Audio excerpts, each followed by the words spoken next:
Estafas y engaños millonarios, modalidades distintas, desde la clásica del cuento del tío, que vamos a repasar en minutos, a las más modernas, vinculadas con la tecnología. Pasando por las llamadas de WhatsApp, algunos engaños a partir del cual la víctima entrega algún dato sensible, pero bueno, esta es quizás el phishing la más profesional de todas, ¿no? Sí, esto surge a partir de una información policial, judicial, con un allanamiento que se realizó en el conurbano, donde pudieron secuestrar elementos para probar una estafa de phishing con esta modalidad, de la cual fue víctima un bahiense, una persona, un hombre de nuestra ciudad que cayó en esta publicación fraudulenta y que en realidad terminó brindando sus datos y terminó siendo estafado. Otro dato importante que ahora vamos a hablar con un especialista, pero esto es difícil de rastrear, salvo que intervengan profesionales.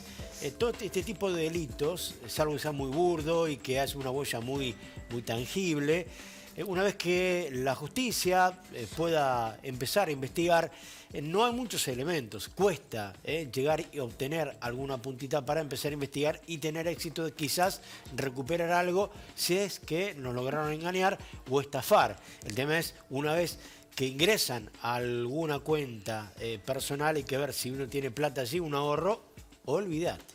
Claro, en este caso tenía dinero, la estafa sería cercana a 1 millón de pesos, un bahiense. Lo que tiene también el phishing es la posibilidad, lamentablemente, de que los delincuentes actúen desde cualquier punto del país, porque hablamos de un sitio web que se crea que es falso, que simula ser el de una empresa, el de un banco, como es el caso puntual de lo que sucedió en esta oportunidad con el bahiense. Utilizan ese sitio falso, uno cree que en realidad se está comunicando con el banco, está entrando al banco oficial, sin embargo, detrás están los delincuentes que roban los datos, suplantan la identidad y de esa manera pueden hacer transferencias, pueden pagar resúmenes de tarjetas de crédito, como pasó en este caso, pueden directamente transferir el dinero o hacer compras. Una situación delicada la que sucede a través de internet, de redes sociales, y también juegan con esta premura de la velocidad que tiene la tecnología, que uno quiere responder rápido, que por ahí no piensa demasiado antes y ahí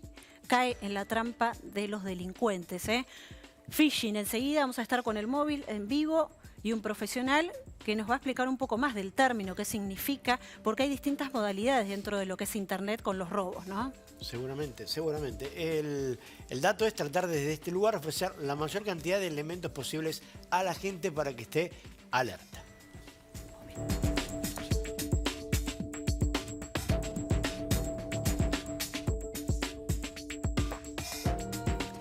Vamos a repasar los datos de este allanamiento que se realizó no en nuestra ciudad, sino en el conurbano bonaerense, a partir de un bahiense estafado, un bahiense que cayó en esta modalidad delictiva del phishing. Así se la llama a esta modalidad, que tiene como eje la suplantación de la identidad.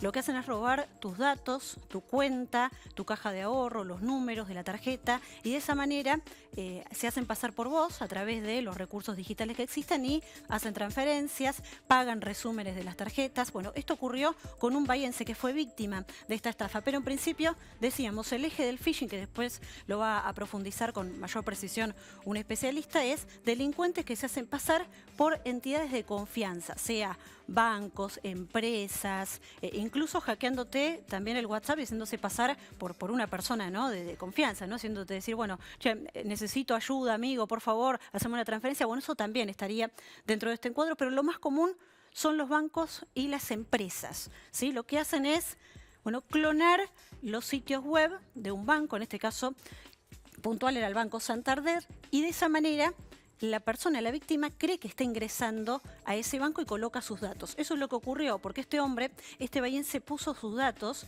de la tarjeta, su caja de ahorro, su cuenta, ingresó y de esa manera cayó en la trampa. ¿Cómo se comunican estos delincuentes? ¿Cómo hacen el enlace para que caigan las víctimas?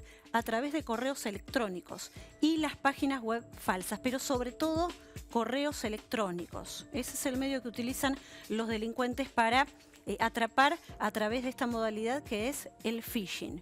Vamos a conocer más datos, y en este caso puntual, lo que sucedió con este bahiense. Lo que explicábamos recién es un marco general de lo que significa el phishing y esta modalidad delictiva. Este caso del bahiense víctima de este robo fue el 9 de agosto, ¿sí?, que se cometió este delito, donde la persona afortunadamente se dio cuenta después. al menos se dio cuenta para intentar recuperar algo, pero ya había caído en la trampa. Sí pudo plasmarlo en una denuncia, iniciar una investigación y demás, pero bueno, ya era tarde. Veremos, tal vez se pueda recuperar algo y realmente lo deseamos así. Pero esto fue 9 de agosto.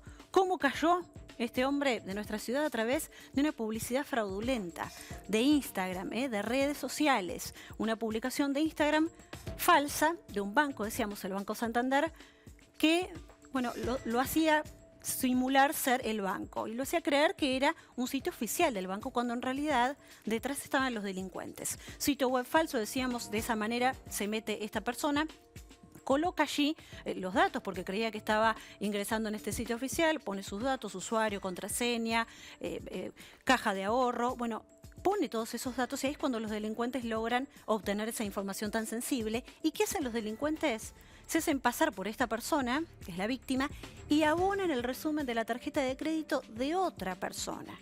Esa maniobra es la que hicieron para robar el dinero. Le pagaron a través de la cuenta de la víctima el resumen de la tarjeta de crédito de otra persona, de una tercera persona. Cerca de 1 millón de pesos. Es la maniobra delictiva que hicieron. Lamentablemente la persona cayó, pero luego se dio cuenta de esto porque, claro, cuando vio en el resumen o vio en los movimientos que estaba esa transferencia de dinero, ese pago, fue a consultar al banco. Y cuando consultó en el banco le dijeron, no, escúchame, vos hiciste esto. Y dijo, no, ¿cómo? Si yo no lo hice, entonces alguien te robó los datos. Y ahí es donde actúa el phishing, ¿no? Esto que es como eje la suplantación de la identidad. Tenemos más datos, me parece, para repasar y cerrar un poco, porque decíamos que afortunadamente la justicia, a partir de la denuncia, bueno, pudo avanzar con la investigación. Es difícil recuperar las cosas, esto tal vez es para un capítulo aparte. Lo cierto es que se avanzó y se concretó un allanamiento en el conurbano bonaerense, no aquí en Bahía Blanca, la víctima de Bahía Blanca, pero todos los datos, todas las pistas que dejaron los delincuentes en esta página y con la maniobra en el banco y demás, llevaron a un departamento en el conurbano bonaerense, específicamente en la localidad de Sáenz Peña. Esto es partido de 3 de febrero, conurbano bonaerense. Allí, en ese allanamiento, identificaron a algunas personas, no detuvieron a nadie, en principio no hay detenidos, sí hay identificación de personas y secuestro de distintos elementos. ¿Qué encontraron en este departamento? $5.500, una suma significativa, 1.290.000 pesos, encontraron también, y fue parte del secuestro, 7 celulares. Esto también podría entrever que se trata de una red con el uso de la tecnología y demás, y que se apoyan en estos recursos para cometer los delitos. Este es el secuestro del allanamiento, insistimos, sin detenidos por el momento. Vamos a tomar contacto con el móvil en directo, Sole, y meternos de lleno, más allá de este caso puntual que sigue abierto con una investigación en curso, en el término phishing, ¿no? Porque se sabe mucho de la tecnología, del uso que hacen los delincuentes, pero queremos precisiones, ir con un profesional, bueno, que explique un poco más la maniobra y también, sobre todo, cómo estar atentos y no caer en la trampa, ¿no? Que es lo más difícil. Sole, buenas noches. Buenas noches, así es, por eso convocamos al ingeniero especialista en seguridad informática, Pablo Davicino, a quien agradecemos su voz, para brindar claridad, por supuesto, en relación a esta modalidad, a phishing. No es la primera vez que hablamos sobre este tipo de estafas, pero bueno, como todo se va modificando y se van especializando, por así decirlo, las diferentes técnicas y herramientas, ¿no es cierto?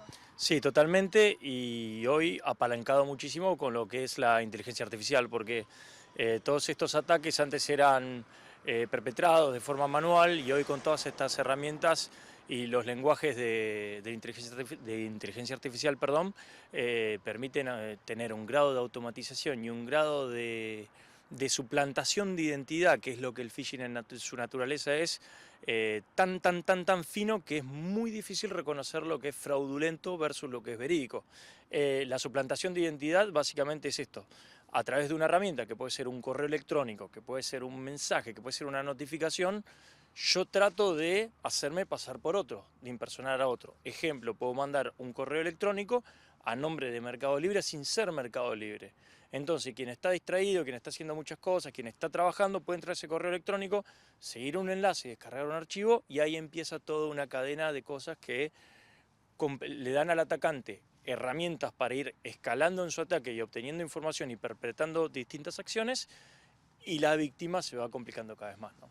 ¿Es posible frenar este tipo de ataques una vez que se toma conciencia de que se presionó un botón que no había un link que no había que tocar, o alguna situación que genera inseguridad, poder de alguna manera corroborar si se trata de una estafa o de este tipo de modalidades fraudulentas? Bien, parece mentira esto, pero la principal herramienta contra este tipo de ataques es la educación. Parece mentira, no es una cuestión técnica acá, no es una cuestión es una herramienta informática, es la educación. Es decir, un banco, una billetera, una fintech, no me va a mandar un correo para que yo haga una acción. No va a pasar para que yo descargue una aplicación, no me va a mandar un store. Ahora bien, si yo avanzo y eventualmente me doy cuenta que en mi dispositivo, que puede ser un teléfono, un dispositivo móvil como un teléfono, una tablet, una computadora, una laptop, una PC, avanzo y me doy cuenta que puedo estar comprometido, veo algo raro, bueno, la primera acción que uno puede tomar es desconectar la red. O sea, cuando uno desconecta la red, impide que alguien que esté remotamente pueda ejecutar acciones ahí.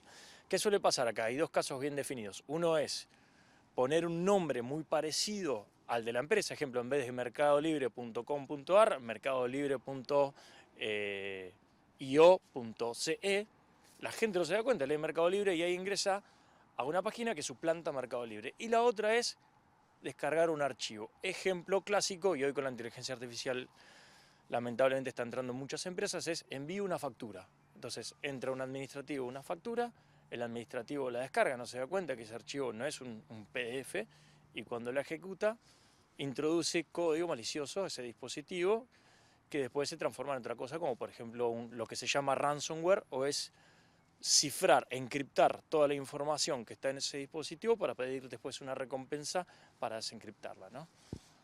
Fuera de cámara me preguntaba sobre justamente el tipo de entrevista vinculada con phishing en este caso, pero también querés alarmar respecto a estafas que tienen como universo, como principales víctimas a jubilados y jubiladas. Exactamente, te pedí eso porque tuve dos casos, uno la semana pasada y otro hace poco. El objetivo o target, como se dice, son los jubilados, y esta es la modalidad. Típicamente a partir de Facebook, porque la gente más grande usa Facebook, descuento para jubilado en YPF, alguna acción de IOMA o algo por el estilo, y lo que sucede es esto. Directamente eso se vincula a un WhatsApp, y cuando ese WhatsApp está activo, le mandan a la gente un enlace para que se descargue una aplicación en el teléfono, y ahí está la cuestión. Esa aplicación, que se suele llamar TeamViewer, es una herramienta que permite tomar el control del dispositivo. Cuando uno la instala, lo que hace es que quien está del otro lado controla el dispositivo. Y ahí empieza toda una maniobra donde el jubilado lo confunden, y acá es lo que yo varias veces te he dicho, o les he dicho, de ingeniería social. Es gente muy entrenada que confunde a gente mayor con pocos conocimientos técnicos, los hacen poner nerviosos, los hacen tomar decisiones rápidas y los llevan a las aplicaciones bancarias y los empieza a hacer transferencias. Y principalmente la gente mayor. Cuando vean YPF y demás, YPF es una empresa muy grande, no le va a pedir a nadie un WhatsApp y no le van a pedir que descarguen una aplicación. Es educación. Tenemos que entender eso, no tenemos que llegar a ese punto. El que está del otro lado está entrenado para esa situación. Conozco un caso de una persona que estuvo 2 horas hablando, 2 horas, le evasieron todas las cuentas. Y la persona estaba tan nerviosa que iba de una cuenta a la otra. Dice, no, tenés que ser... ¿Por qué? Porque la otra persona el atacante está entrenado para hacer eso. Entonces, ninguna empresa va a pedir que descargue una aplicación, que brinde datos, que ponga la huella. Eso no existe. Así que a todos los jubilados que estén viendo esta nota, por favor, desconfiar mucho de esta cuestión específica para jubilados, que va a un WhatsApp y a partir de un WhatsApp aparece un link que descarga una aplicación. Por favor, eso no lo hagan. Bloquean la cuenta de WhatsApp y la reportan a WhatsApp. Bien, ahora hay que ser honestos porque en realidad hay bancos, Mercado Libre, Mercado Pago, que te mandan WhatsApp, que tienen de alguna manera el acceso a tu WhatsApp y te dicen, te ofrecen justamente algún tipo de préstamo o te ofrecen poder ver el resumen de la tarjeta. Realmente termina siendo muy confuso cuando hay tanta información y tanto acceso a los datos por parte inclusive de las empresas y de los bancos con los cuales las personas están vinculados, ¿no? Y vinculadas. Coincido, y hasta en un punto me parece abusivo, sí. Porque algunas empresas, como estas empresas fintech que se suele llamar, cualquiera de las billeteras virtuales, hasta incluso llegan a nuestro WhatsApp con varios WhatsApp de empresas de ellos. O sea, tenés 2 o 3 WhatsApp, que uno es una promoción, el otro es una actualización, el otro es... Entonces a veces se hace difícil. Lo que hay que ver ahí es siempre el iconito verde de la empresa dentro de WhatsApp. Una cosa es que diga YPF, cuenta empresa, y otra cosa es que diga YPF con el verde y demás, y es totalmente distinto. Entonces, ante la duda, siempre no hacerlo. Ante la duda no hacerlo, contactarse, preguntar si hay algún hijo, algún sobrino, alguien más joven, hay que preguntarle, pero ante la duda no avanzar. Ese es siempre mi consejo. ¿Alguna pregunta de piso para Pablo? Sí, Pablo, primero agradecerte y saber, digamos, si los delincuentes hacen como una especie, no sé si de inteligencia o de seguimiento, en el caso del phishing, digo, para mandarle esos mensajes a determinadas personas, o es aleatorio. No, no es aleatorio, está muy buena tu pregunta. No es aleatorio, me ha pasado a mí personalmente.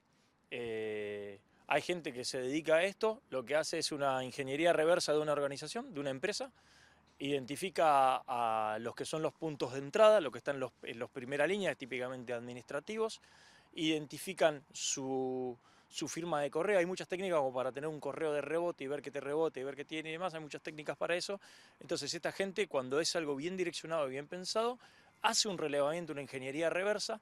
A partir de esa ingeniería reversa después empieza a atacar, pero es muy direccionado. A mí me lo han hecho y ha estado muy bien hecho, realmente. Uno lo lee y dice, ¿cómo llegaron a esto?